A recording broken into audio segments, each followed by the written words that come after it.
सभी किसान भाइयों का फिर से आपके अपने YouTube चैनल में स्वागत है। सभी से मेरा निवेदन है कि आप हमारे चैनल में पहली बार आएँ, चैनल को लाइक कर लीजिएगा। सभी साथी, सभी किसान बंधु, तो आइए जानते इस वीडियो के माध्यम से पूरी अपडेट को। भारत का राजतंत्र जो कि अफीम की बड़ी खुशखबरी लेकर आ चुके हैं सभी किसान भाइयों के लिए। सभी किसान भाइयों वीडियो को पूरा देखे बिना स्किप किए और चैनल को सब्सक्राइब जरूर करें। तो आइए जानते हैं अफीम से जुड़ी नई अपडेट। सभी कर्मचारी, सभी किसान बंधु, सभी साथियों के लिए महत्वपूर्ण अपडेट। अफीम किसानों के लिए बड़ी खबर, जो कि नई अफीम नीति घोषित, पात्र किसानों को 10-10 आरी अफीम लाइसेंस मिलेंगे। साथ ही साथ बात करते हैं वित्त मंत्रालय द्वारा एक राजपत्र जारी किया गया है, जिसमें बताया गया है कि साकानी 666 अस्पक औषधि मन प्रभावी पदार्थ नियमावली 1985 के नियम 8 के अनुसरण केंद्र सरकार द्वारा दिनांक 1 अक्टूबर 2023 को प्रारंभ होने वाले और 30 सितंबर 2024 को समाप्त होने वाले अफीम फसल वर्ष के दौरान केंद्र सरकार की ओर से लाइसेंसिंग के माध्यम से अफीम गोंद प्राप्त करने हेतु अफीम पोस्त की खेती के लिए लाइसेंस की मंजूरी देते हुए निश्चित निर्दिष्ट सामान्य शर्तों को अधिसूचित करती हैं। तो सभी किसान बंधु इस वीडियो के माध्यम से पूरी अपडेट जानने के लिए बने रहेगा। अफीम से जुड़ी नई अपडेट आपको इसमें सारा कुछ डिटेल्स बताई जाएगा, जो कि कितने आरी पट्टे मिलेंगे, जैसे कि सीपीएस पद्धति के बारे में सभी आपको इसमें पूरी जानकारी मिल जाएगी। तो आप वीडियो के माध्यम से बने रहेगा सभी किसान बंधु और चैनल को सब्सक्राइब कर इस वीडियो को अधिक से अधिक शेयर करें। तो जैसे कि साथियों आइए जानते हैं वन खेती करने का स्थान। किसी भी ऐसे भूखंड पोस्त की खेती के लिए लाइसेंस दिया जा सकता है जिसे केंद्र सरकार द्वारा इस नियमित अधिसूचित किया जाए। नंबर 2 है खेती में हेतु प्राथमिकता। इस अधिसूचना के खंड 3 और 7 के अधीन रहते हुए निम्नलिखित व्यक्तिगत लाइसेंस के माध्यम से अफीम गोंद प्राप्त करने के लिए पोस्त की खेती के लिए लाइसेंस हेतु पात्र होंगे। फर्स्ट, वे किसान जिन्होंने फसल 22-23 के दौरान अफीम पोस्ते की खेती की थी और उनके मार्फिन MQIM की औसत उपज 4.2 किलोग्राम प्रति है से कम नहीं थी। जैसे कि प्रति हेक्टेयर के किलोग्राम अफीम में माफन अव्यय की औसत हर उपज को इस अधिसूचना पश्चात न्यूनतम हर उपज MQIM कहा जाएगा।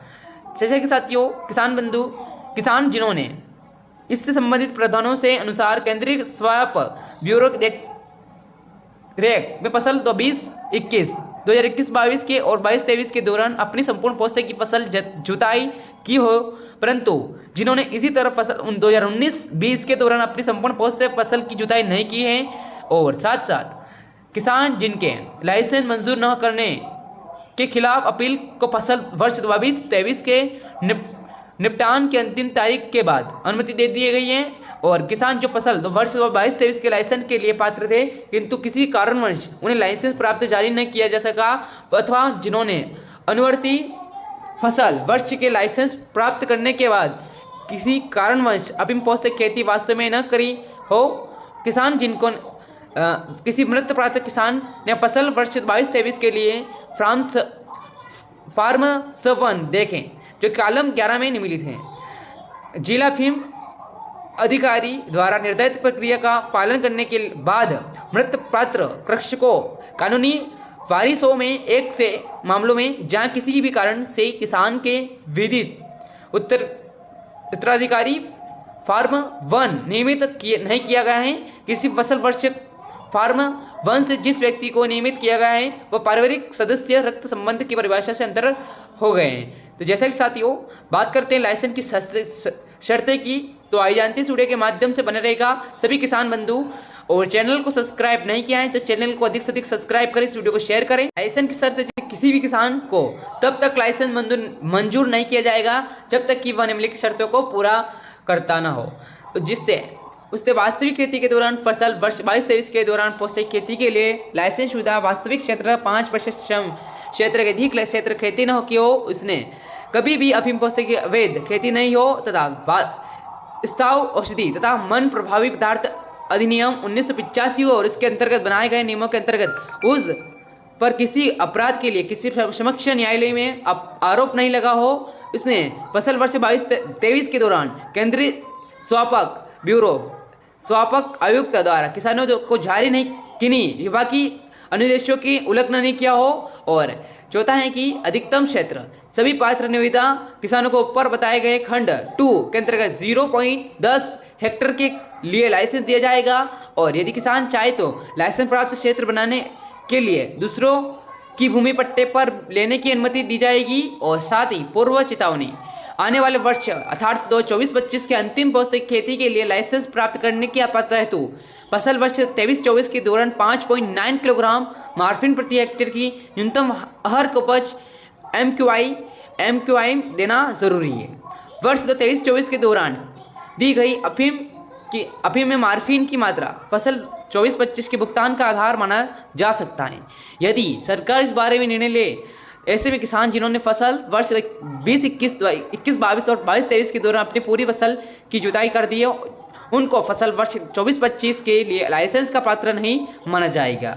यदि उन्होंने फसल वर्ष 23-24 के भी पूर्ण अपनी फसलों की पूरी तरह जुताई कर ली हो, माफी योग्य सीमा यदि खेती किया गया वास्तविक क्षेत्र लाइसेंस शुदा क्षेत्र पे 5% तक की अधिक हो, तो ऐसा अधिक क्षेत्र लक्ष्य हो सकता है विविध, जो किसी किसान वर्ष 23-24 के दौरान अफीम पौष्टिक की खेती अपने भूखंड पर अथवा दूसरों के पट्टे पर लिए गए भूखंड पर करता है। भूखंड स्वामी का ब्यूरो संरक्षण संख्या और स्वापक आयुक्त द्वारा निर्देश अन्य ब्यूरो प्रदान करेगा।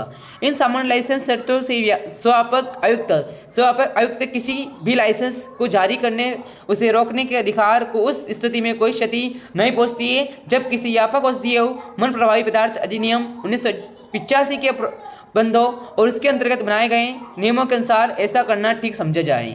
लाइसेंस इस शर्त पर दिया जाता है किसी भी खेत को सरकार द्वारा विशिष्ट अथवा एजेंसी के साथ सहयोग करके लिए जाने वाले अनुसंधान और प्रयोजनार्थ अधिग्रहित किया जा सकता है। जिस किसान खेती को अनुसंधान के लिए चुना गया है उसका अगले वर्ष लाइसेंस मंजूर करने पर विचार किया जाएगा, बेशर्ती उससे निर्धारित न्यूनतम अर्क उपज प्रस्तुत की हो और वह अन्यथा पात्र हो। अनुसंधान हेतु चुने गए क्षेत्र को उपज की गणना करते समय लेने में नहीं लिया जाएगा। लाइसेंस इस अतिरिक्त शर्त के अधीन अधिकतम होगा कि अफीम को निकाले बिना पौष्टिक भूसी प्राप्त करने के लिए किसी भी खेत को चुना जा सकता है। जिन किसानों के खेत ऐसे उपयोग के लिए चुने जाएंगे अन्यथा पात्र होने पर अगले फसल वर्ष के लिए लाइसेंस के लिए पात्र होंगे।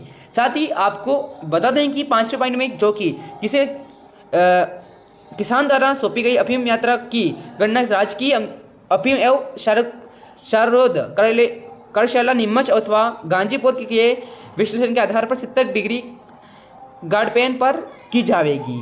तो जैसा कि यदि अफीम नीति 23-24 हिंदी संस्करण में कोई विसंगति पाई जाती है तो अंग्रेजी संस्करण में भी सामान्य होगा। तो जैसे कि सभी साथी सभी किसान बंधु सभी ने इस वीडियो के माध्यम से पूरी अपडेट जानी होगी। और ऐसे में किसान जिनका किसी विशेष गांव में अफीम की खेती का लाइसेंस है लेकिन वे पास के लगे दूसरे गांव के निवासी हैं तो उनका अपने आवास पर अफीम को इकट्ठा करने की अनुमति होगी, बेशर्त कि ऐसी मानव बस्ती और गांव के बीच लगातार आना जाना होता हो। तो जैसा कि सभी किसान बंधु ने इस वीडियो के माध्यम से पूरी अपडेट जाना होगा, आपने अभी तक चैनल को सब्सक्राइब नहीं किया है सभी किसान बंधु ने सभी से मेरा निवेदन है कि चैनल को लाइक करें, चैनल को सब्सक्राइब करें और अफीम से जुड़ी नई अपडेट 2023-24 के बारे में तो बने रहिए आपके अपने YouTube चैनल पर रोजाना नई अपडेट जानने के लिए। जय हिंद जय भारत।